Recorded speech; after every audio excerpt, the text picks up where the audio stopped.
23장 9절 말씀 보겠습니다. 같이 읽습니다. 시작. 내가 적군을 치러 출진할 때에 모든 악한 일을 스스로 삼갈지니. 아멘. 원수를 치러 나갈 때는 악한 것이 없어야 합니다. 그런데 원수를 치러 나가는 일이 한 달에 한 번꼴로 있냐 하면 그것이 아니고 자주 있습니다. 하루에도 몇 번씩 있습니다. 우리가 수련회를 갔죠. 수련회는 은혜 받으러 간 것이지만 동시에 내 속에 있는 원수를 치러 간 것이기도 하고 우리 공동체 안에는 또 다른 어둠을 몰아내는 그런 시간이기도 합니다. 출진할 때에 그랬으니까 꼭 전쟁을 시작하는 단계에서만 깨끗하다는 말은 아니고 시작할 때부터 해서 그러니까 준비 단계에서부터 돌아올 때까지 처음부터 마지막까지 깨끗해야 한다는 것을 말씀합니다. 생각을 해보세요. 전쟁의 승리를 위하여 깨끗한 것인데 승리하였다고 돌아올 때 만약에 더러움을 묻혀 진중에 들어오면 그 군대가 진중에 들어올 수 있겠습니까? 하나님 말씀에는 못 들어오라 그럽니다. 부정한 군대는 밖에 머물라 그럽니다. 그러므로 나갈 때부터 들어올 때까지 그 깨끗함이 유지되어야 합니다.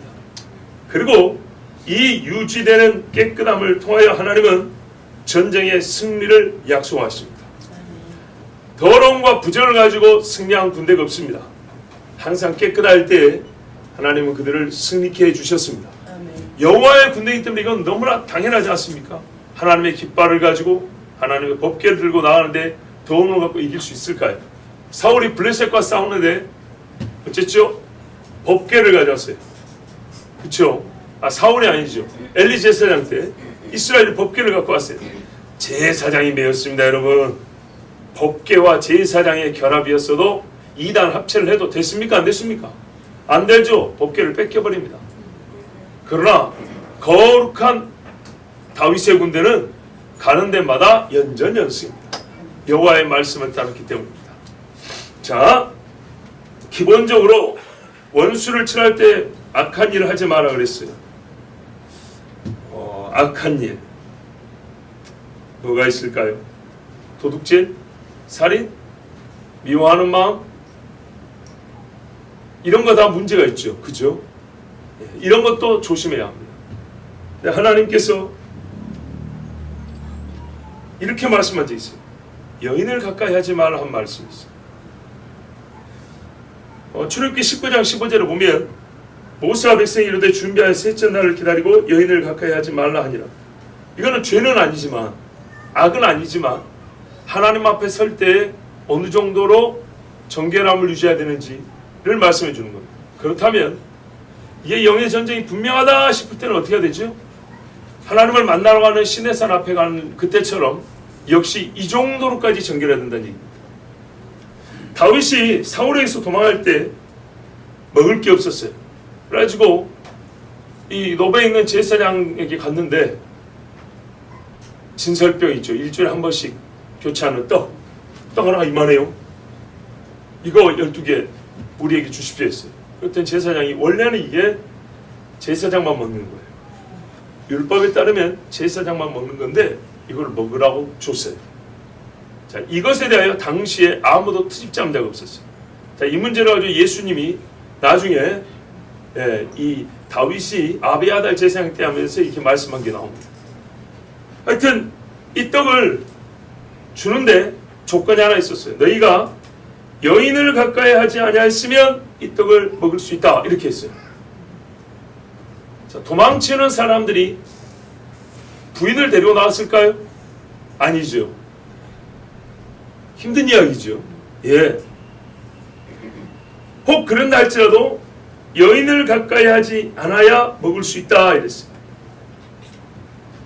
그래서 다윗이 하는 말이 우리가 다른 때라도 이 조심하겠거늘 지금같이 급박한 상황에서 목숨이 경각간에 달려있는 이 상황에서 우리가 무슨 정신으로 여인을 가까이 하겠습니까? 우리가 3일 동안 아무도 아무도 여인을 가까이 하지 않았습니다. 그래서 이 떡을 먹었습니다. 자, 제가 지금 드리는 말씀은 분명히 악이라고 규정하기는 좀 애매한 측면이 있는 말씀입니다. 무슨 말이냐면 부부일 수도 있고요, 아닐 수도 있기 때문입니다.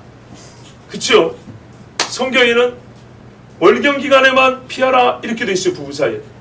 그런데 지금 이 말씀은 햇사람 우리아라든지 또 아비아달 제사장 때 다윗이 떡을 얻어 먹을 때라든지 시내산 앞에 여호와 앞에 시내산에서 여호와 앞에 설 때라든지 보면 하나님께서 어느 정도로 우리를 정결하게 하라 하셨냐면 도덕적 악이 아니더라도 부부 사이의 관계조차도 조심하고 자기를 거룩하게 지켜라, 이 정도까지 조심했기 때문에 하나님의 군대가 목숨을 걸고 싸우는 전쟁에 나갈 때 악을 멀리하는 것은 너무나 당연하다는 겁니다.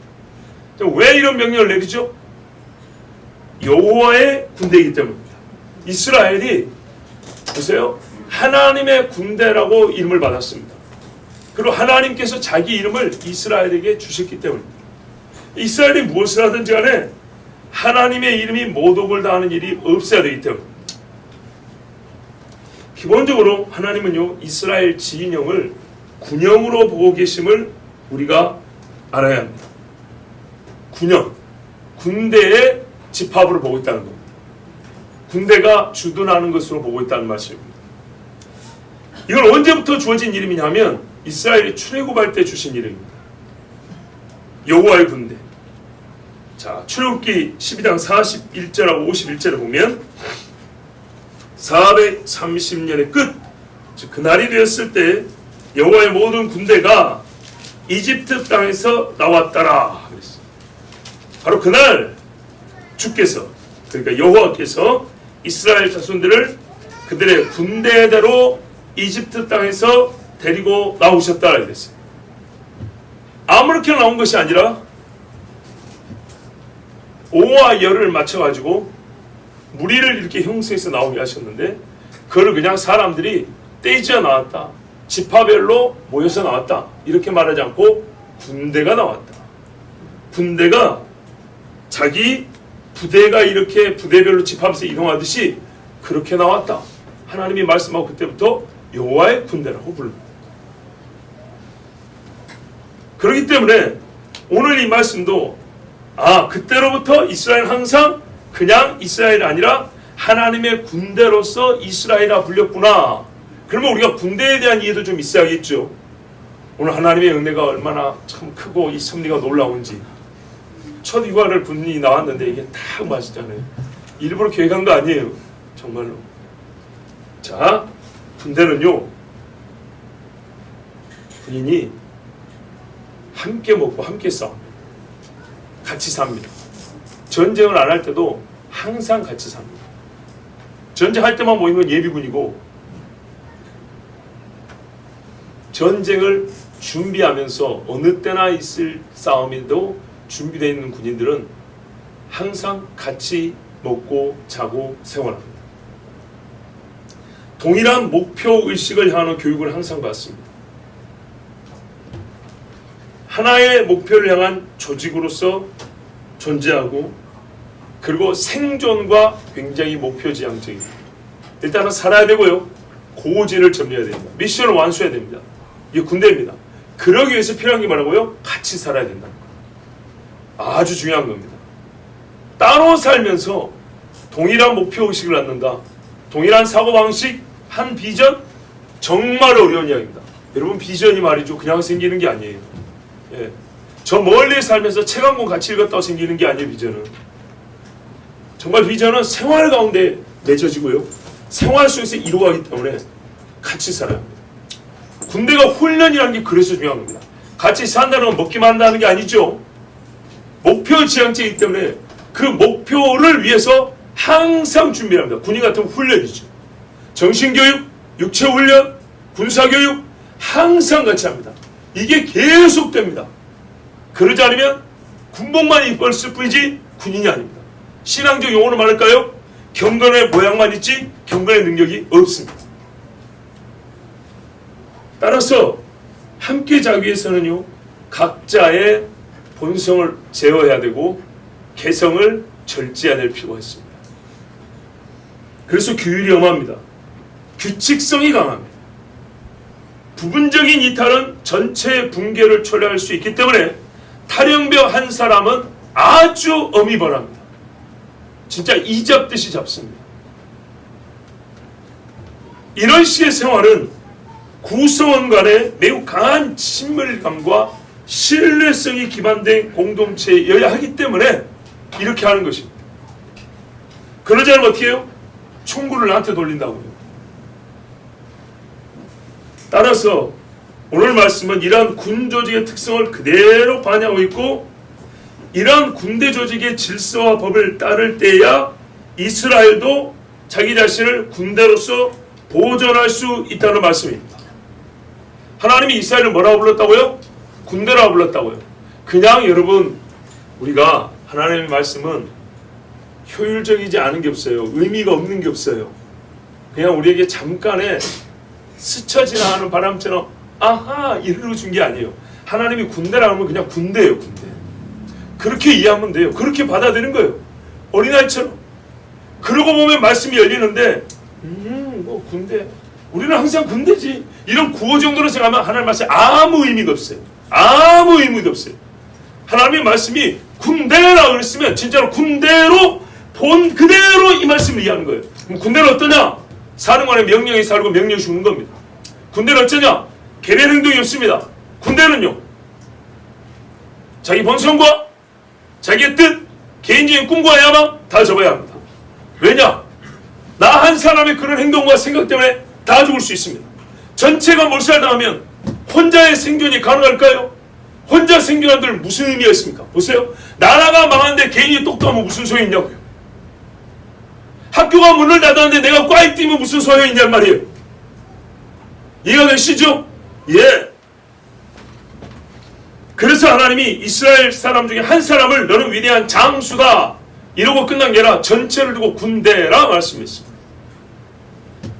자, 이 구체적인 하나님 말씀이 이제 9절부터 이어지는데, 이거를 확인하기 전에 한 번 더 이스라엘이 군대라는 사실부터 전체적으로 거시적으로 봐야 될 사실 하나 있어요. 자, 이스라엘이 가나안에서 출애굽할 때부터 군대라고 불렸죠. 그럼 군대라는 조직의 특성을 우리가 알고, 그러면 이 특성을 가진 이스라엘 전체를 봐야겠죠. 이스라엘 전체. 그리고 이 전체 이스라엘이 이제 실전을 행할 때 오늘 말씀이 적용이 된단 말이에요. 실전에 갈 때 특별히 어떻게 하라고요? 악을 제거하는 얘기예요. 근데 이제 실전에 가기 전에 이스라엘을 하나님이 군대라고 규정한 이유, 즉 싸워야 하는 조직이라고 하나님이 말씀하신 이유가 뭘까? 왜 출애굽하면서부터 이스라엘을 싸움 집단으로 말씀하셨을까? 여기에 대해서 우리가 생각하겠죠.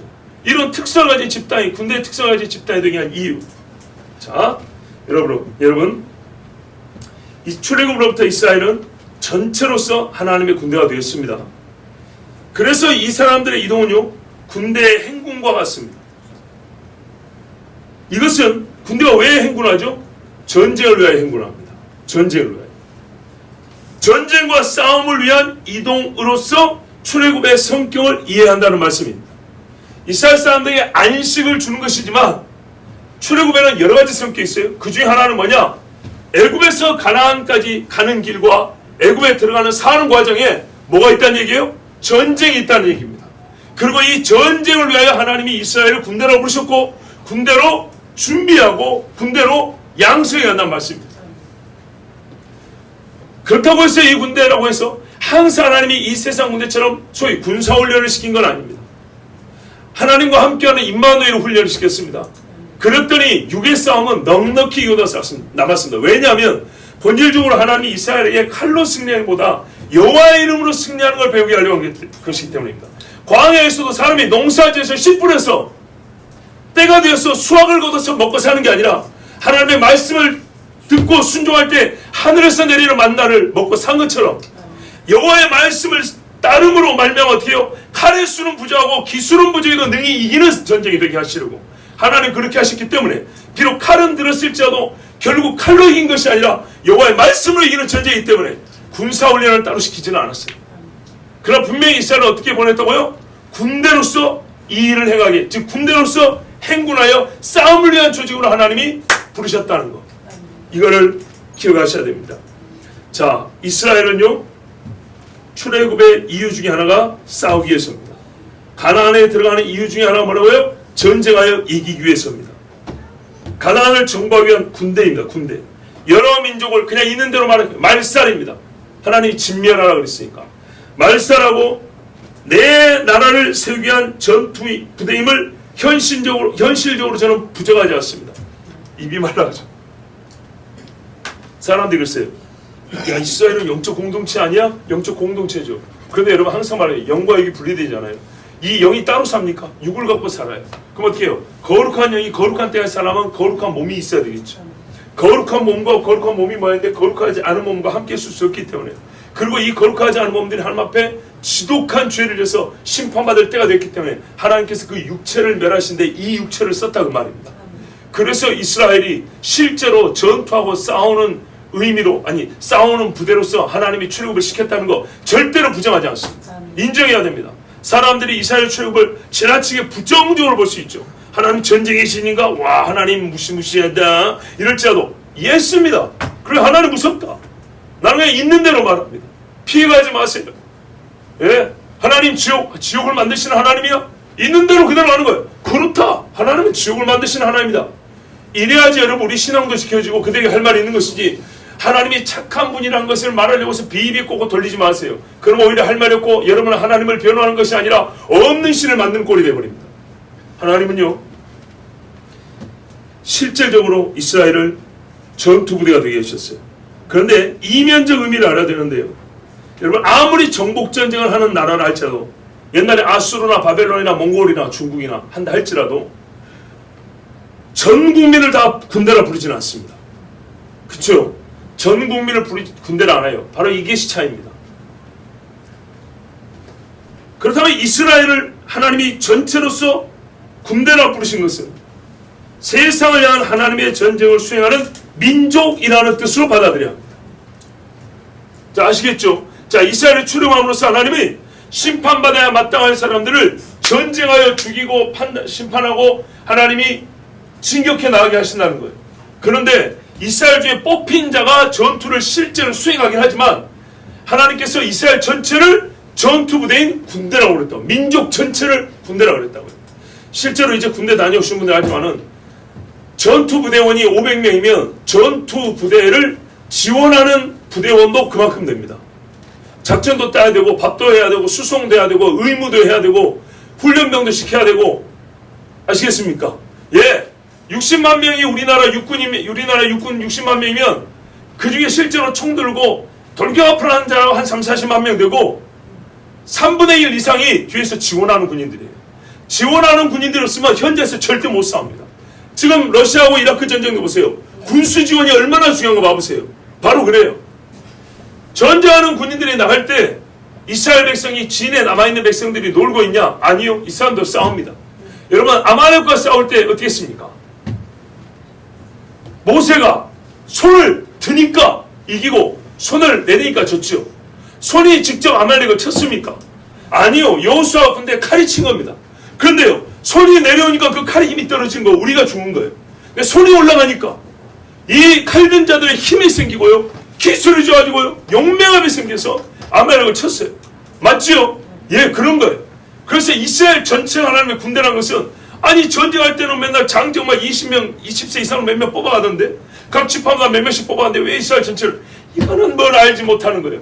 이스라엘 전체가 군대이고 그 중에 전투를 수행하는 부대가 있고, 전투를 수행하는 실제 우리 군대에도 후방에서 지원하는 부대가 있듯이 이스라엘의 진영에 남아있는 사람들은 전투부대들을 지원하는 군부대로서 전체가 하나님의 군대였던 것입니다.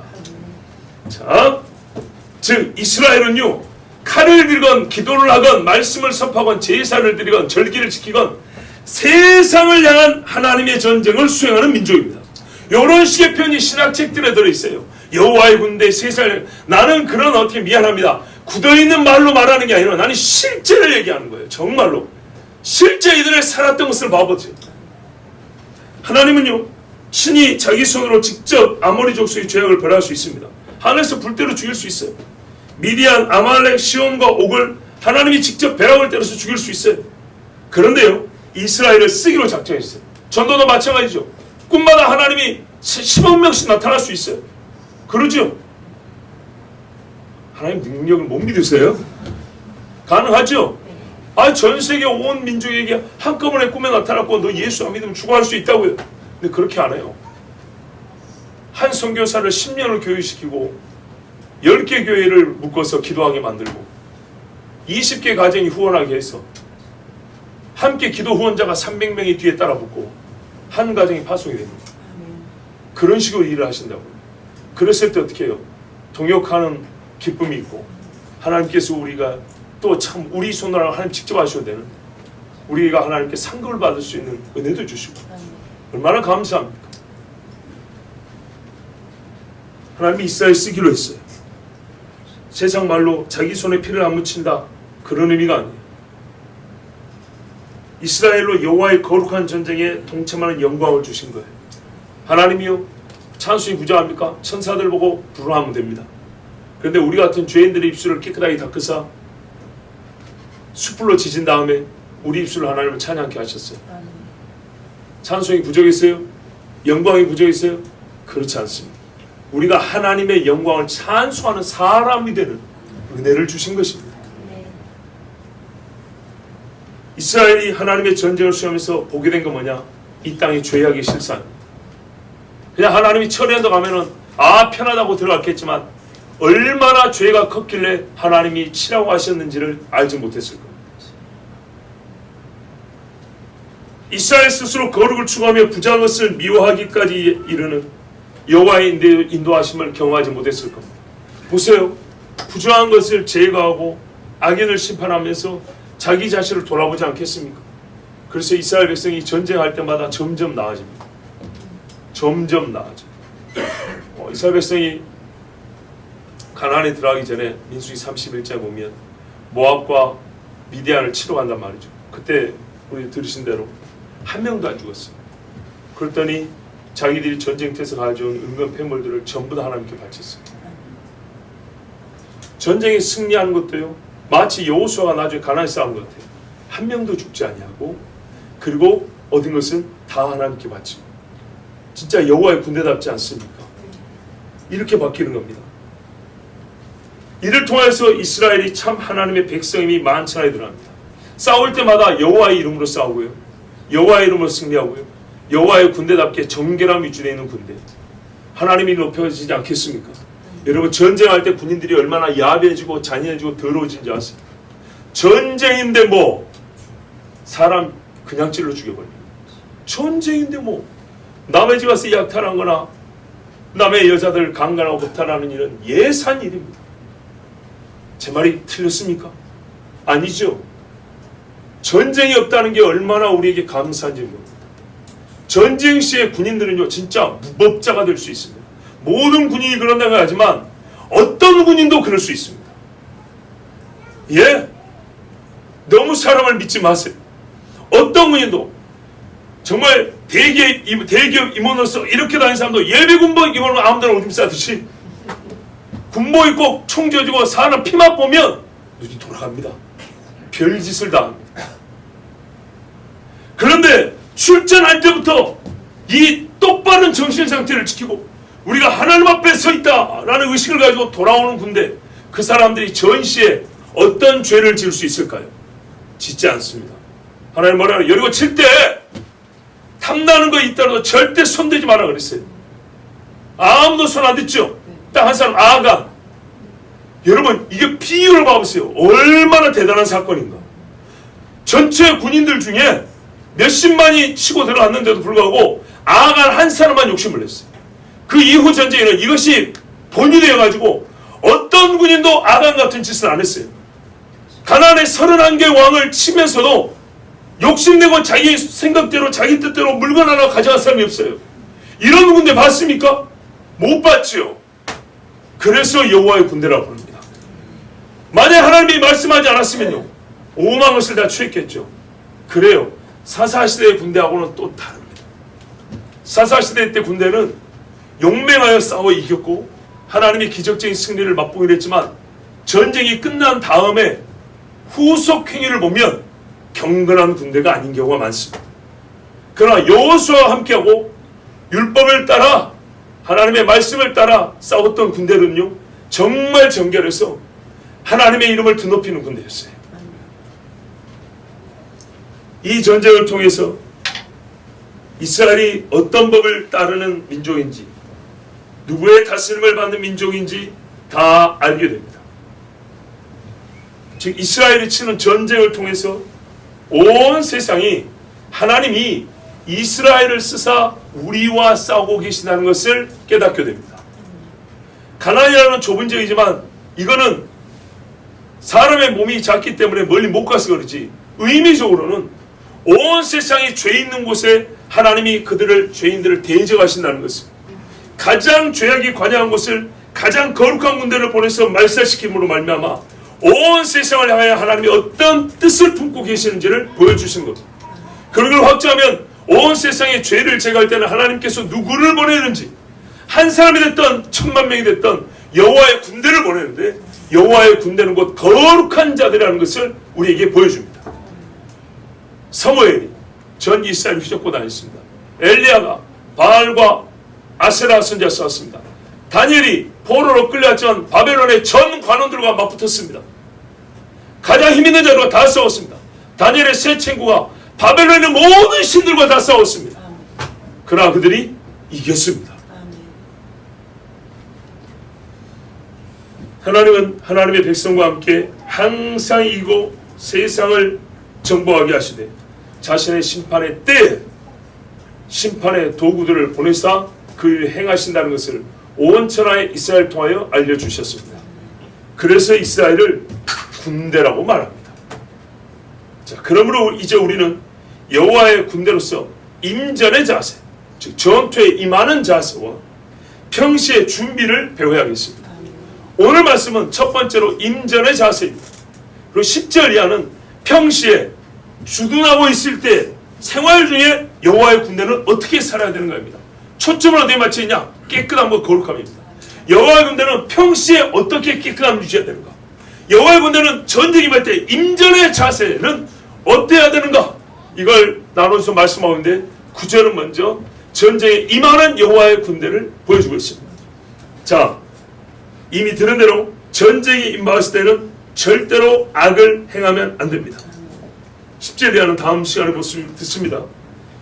1600년대 매튜 헨리 목사가 이런 말을 했어요. 죄는 용맹을 무디게 하고 죄책은 사람을 비겁자로 만든다 그랬어요. 만든 말이, 죄는요 두려움을 일으킵니다. 우리가 하나님의 사람으로서 자신을 돌이켜봅시다. 하나님 앞에 섰을 때 제일 큰 문제가 뭐예요? 두려움이죠. 죄로 말미암아 두려움입니다. 그래서 두려움에는 심판이 있고 형벌이 있다는 거예요. 두려워하는 감정이 아니라 두려움한 감정이 왜 생기냐? 죄 때문에요. 그래서 죄로 말미암아 형벌이 있다는 얘기. 죽음 앞에 특별히 큰 두려움을 일으킵니다. 죄인일수록 죽음이 가까우면 바들바들 떱니다. 정말입니다. 왜요? 이 죄를 털고 가야 될 것 같은데, 세상 표현 이거를 놓고 가야 될 것 같은데 누구한테 이 죄를 떨어놔야 될지는 모르겠고 누구한테 용서를 빌어야 될지는 모르겠어서 이 죄 때문에 내가 죽겠다 하는데도 이걸 없애지 못해서 정말로 무서운 공포와 두려움에 휩싸입니다. 그렇기 때문에 전시는 어떻게 되냐? 하나님의 군대는요, 죄가 있으면 죽기를 각오하고 싸우지 못합니다. 왜요? 이 죄가 있는 상태에서 내가 죽어버리면 어쩌죠? 여러분 이런 생각 해본 적 있죠? 해본 적 있어요. 내가 집을 나갈 때 이런 분과 악을 갖고 나왔는데 나가다가 차에 착 차고 죽으면 어떡하지? 나 그래도 천국 갈까? 이런 고민 안 해본 사람 손 들어보세요. 이런 류의 고민 다 해봤죠? 자, 이런 류의 고민이 있다고 해서 구원을 못 받냐? 이건 또 좀 다른 문제. 그러나 적어도 그런 두려움과 근심을 가지고 여러분 싸울 수 있겠어요? 하나님이 나와 함께 하신다, 더러운 귀신아, 나설 수 있겠어요? 죄를 가지고는요 절대로 예수 이름으로 귀신과 맞서지 못합니다. 귀신이 알아봅니다. 너 속이 바들바들 떨고 있는데 목소리만 크구나. 네 죄나 씻고 와라 이놈아. 그럼 귀신이 다 알아요.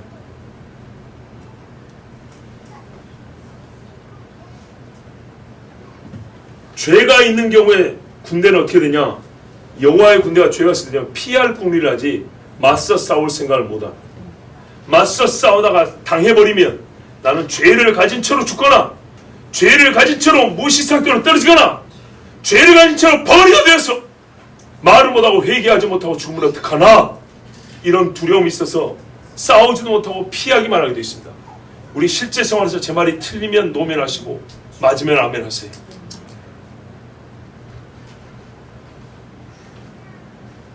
전시에 회개할 시간이 주어지겠습니까? 여러분 잘 생각해 보세요. 칼이 오가는 그 마당에 회개할 시간이 주어지겠어요? 0.1초 사이로 모가지가 달아가는데 거기서 10분짜리 회개를 할 수 있겠어요? 못하겠죠. 그래서 어쩌라고요? 나가기 전에 하나님 앞에 회개하고 나가야 됩니다. 너무 기계적인 공식으로 쓰라는 게 아니라, 공식이 아니라 이것이 실제가 된다면 얼마나 큰 평안이 있겠습니까? 그냥 나가기 전에 형식적으로 우리 회개합시다 아멘 이래간 게 아니라 정말로 하나님 앞에 주님 제가 오늘 여호와의 군대로 나가는데 어디서 죽을지도 모릅니다. 그러나 주님 제가 죽음에 두려워하지 않게 하시고 여호와의 이름을 들고 이 전쟁에서 뒤로 물러서지 않냐고 앞장서 싸우게 하여 주시옵소서. 그 위에 나에게 두려움이 없어야겠는데 주님 저는 죄가 많습니다. 그러면서 자기 죄를 나이라고 고백하고 하나님 용서해 주시옵소서.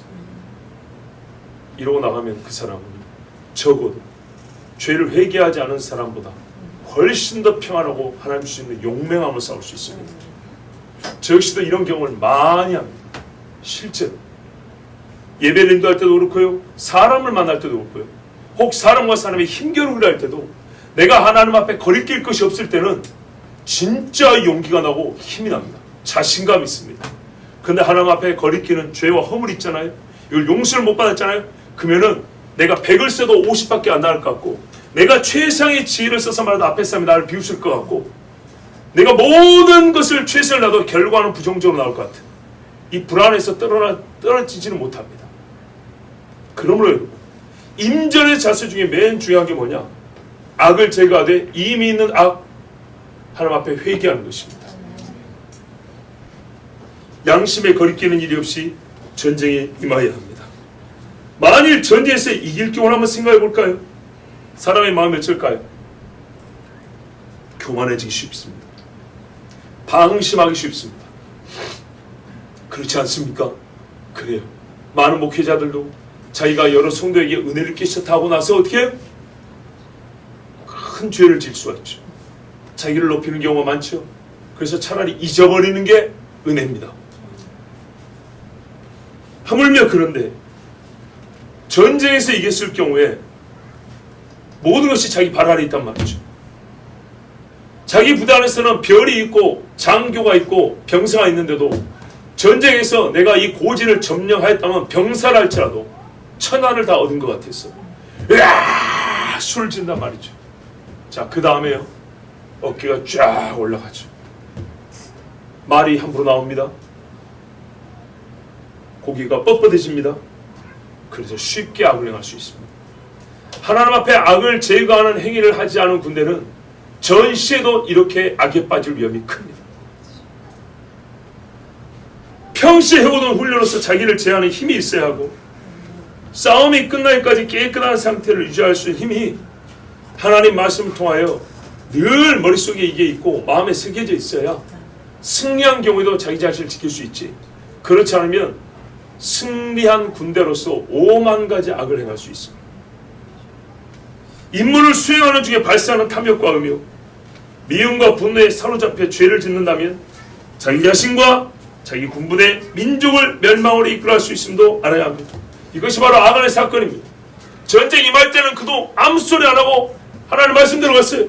함성을 지르할 때 지르고 얼마나 잘했는지 몰라요. 그런데 들어가서 어떻게 해요? 욕심이 발생했어요.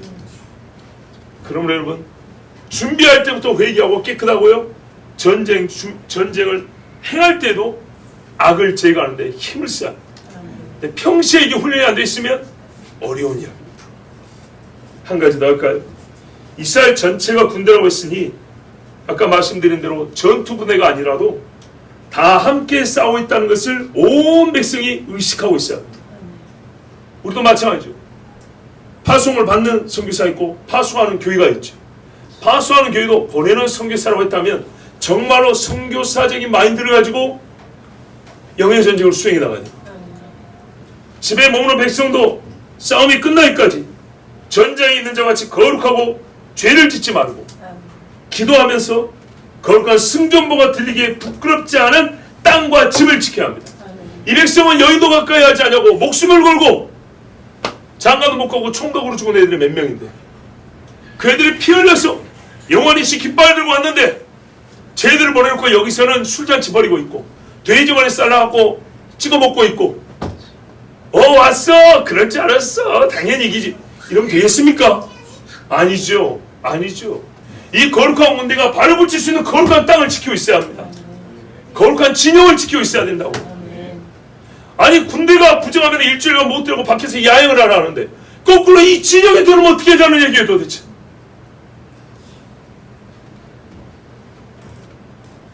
만일 전장이나 진중이 더럽다면 아니 전장은 거룩하지만 진중이 더럽다면 여호와의 영광은 진중 안으로 들어오지 않습니다. 무서운 말인데요. 전장의 백성은 살 수 있어도 진중은 패할 수 있습니다. 이 중에는 하나님의 역병으로 침을 받아서 명할 수도 있는 겁니다. 어느 때인가 파송받은 선교사는 기도 도움으로 우리에게 승리하고 왔습니다 했는데 교회는 잠들어 있다.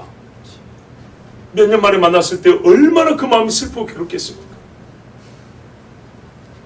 모세가 손을 들어 기도할 때 이기고 내릴 때 졌다는 것 여러분 잊지 마십시오. 진중에서 기도해야 합니다. 모세가 손 들고 있는데 백성은 놀았을까요? 말도 안 되는 이야기죠.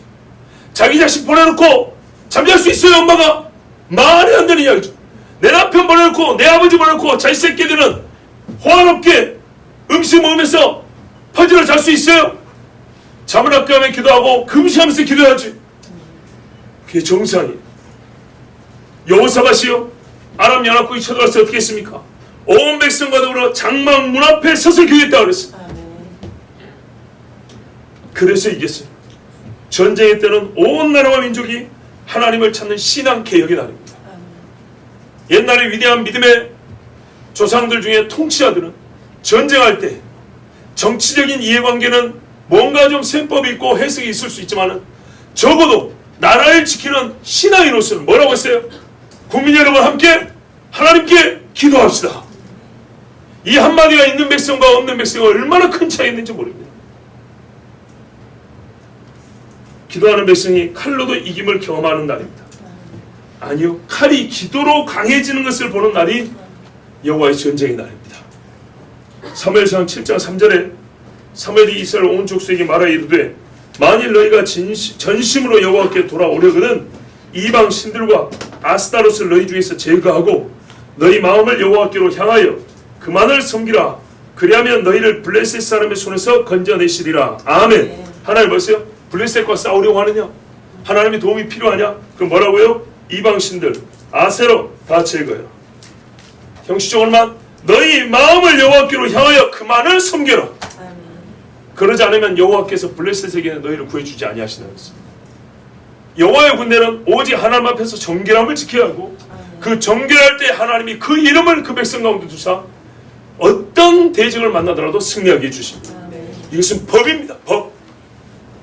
끝으로 전쟁에서 이겼다들 악이 있다면 누가 여호와의 군대가 이겼다고 말하겠습니까? 전쟁에서 이긴 백성인데요. 이겼어요. 이기기는. 그런데 그 백성 중에 악이 있다면 세상의 다른 군대들도요. 악이 있어도 이기는 합니다. 전쟁하면 이기는 쪽이 있고 지는 쪽이 있을 거 아닙니까? 그 중에 하나일 뿐이지 무슨 여호와의 군대가 될 수 있겠습니까? 잘해야 각 나라마다 전쟁의 신이 있습니다. 예? 헬라, 그리스, 신화에도 전쟁의 신이 있습니다. 그것처럼 이스라엘에도 전쟁의 신이 있는가 보다 이 정도로 여겨지지. 온 온 천하의 죄를 벌하는 심판자로서 하나님을 그렇게 알지는 못할 것입니다. 그리고 이스라엘 역시 악과 함께 전쟁에서 이겼기 때문에 그 이긴 수확을 가지고 승리의 힘을 가지고 더 큰 악을 행하게 됩니다. 이게 중요합니다. 악한 힘으로 원하는 것을 얻잖아요. 그럼 얻은 것이 있어서 힘이 플러스 알파 보태져 가지고 더 큰 악을 행하게 됩니다. 그러므로 이스라엘은 반드시 전쟁할 때에 악을 제거해야 됩니다. 본래 하나님의 칼로 살아야 될 권세자가 이 땅에 칼을 든 자, 로마서 13장에 칼을 든 자를 보세요. 이 사람들 어떻게 해요? 하나님의 칼을 가졌다 했어요. 불의한 자를 형벌하려고, 잘한 자를 상 주려고 하나님이 그들의 칼을 줬다 했어요. 그런데요, 이 세상에 칼 든 자들 대개 어떻게 하던가요? 자기 영광과 이득을 위해 그 칼을 쓰죠. 그런 경우가 많죠? 대개 그래요. 그래서 어떻게 되냐? 결국에는 하나님을 대적하죠. 온 나라에 불법이 횡행하게 만들죠. 뿌린 대로 거두지 못하게 하는 일이 많죠. 왜요? 사람이 하나님 주신 칼을 잘못 휘두르는 게 된 것입니다. 마찬가지로 이스라엘이 여호와 이름을 걸고 싸우면서 여호와의 칼이다 그래놓고 온갖 악을 행한다면 그 칼로 전쟁을 할 때마다 이기면 계속하여 더 큰 악을 쌓지 않겠습니까? 하나님이 결국 대적하는 자는 이스라엘이 되겠죠. 그래요. 그래 마지막에 하나님이 이스라엘을 대적하지 않았습니다. 하나님이요 이스라엘에게 말씀했습니다. 분명히 너희는 악을 제거해야 된다. 악이 무엇인가에 대해서는 구체적으로 말하는 여러분 다 아십니다. 아까도 잠깐 말씀드렸지만 우리가 신약적으로 표현하면 그리스도 안에서 우리가 발견되어야 된다고 했어요. 그리스도 바뀌는 게 다 악이에요. 하나님 말씀 바뀌는 게 다 악이에요. 하나님 앞에 가져다 드릴 수 없는 것들은 다 악이에요. 하나님 앞에 설 때 부끄럽다 마음이 들게 하는 것은 다 악입니다. 이것들은 어떤 것이라도 모양이라도 다 버려야 됩니다. 장신구 하나라도 버려야 합니다. 신의 산에서 이스라엘이 여호와를 만날 때 정말 여호와의 군대로서 새 힘을 얻을 때 우리 식으로 말하면 전신갑주를 입을 그때 이왕에 차고 있던 세상의 갑주와 같은 장신구들은 다 버리라고 했어요.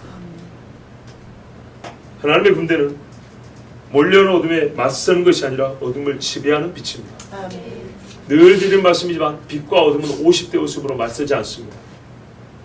아무리 작은 빛이라도 빛이 있는 곳에는 반드시 어둠이 물러가게 되어 있습니다. 그래서 성질상 빛은 어둠을 지배합니다.